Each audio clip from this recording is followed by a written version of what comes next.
বলল আল্লাহ বলছে শনিবারে মাছ ধরা হারাম, খবরদার আমরা মাছ ধরবো না, তবে শনিবার আমরা বেড়া দিয়ে রাখবো। কি দিয়ে রাখবো? জাল দিয়ে বেড়ে দিয়ে রাখবো। শনিবারে ধরবো না, রবিবারে যাই ধরবো। খবরদার শনিবারে ধরবি না, শনিবারে হারাম। হারাম করছে কে? তো মাছগুলো যখন তেলাওয়াত করতে আসতো এরা জাল দিয়ে বেড়ে দিয়ে রাখতো চারদিকে, শনিবারে ধরতো না, কারণ হারাম। কারণ কি? বেড়ে দিয়ে রাখতো, রবিবারে যেয়ে ধরতো। আল্লাহ কি এটা বুঝাইছে? আল্লাহ বুঝাইছে শনিবারে যত মাছগুলো এসেছে এগুলো ধরা যাবে না, এগুলো যখন আবার সাগরের প্রবাহে ভেসে চলে যাবে তোমরা আবার নৌকা নিয়ে মাছ শিকার করতে পারবে। ঠিক কিনা?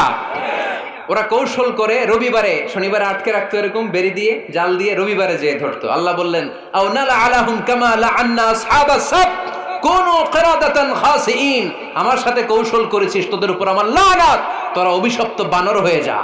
মুহূর্তে পুরো জাতিটাকে বানরে রূপান্তরিত করে দিল কে? আল্লাহ। এজন্য খবরদার, আল হিলাতু বিল হারামি হারাম,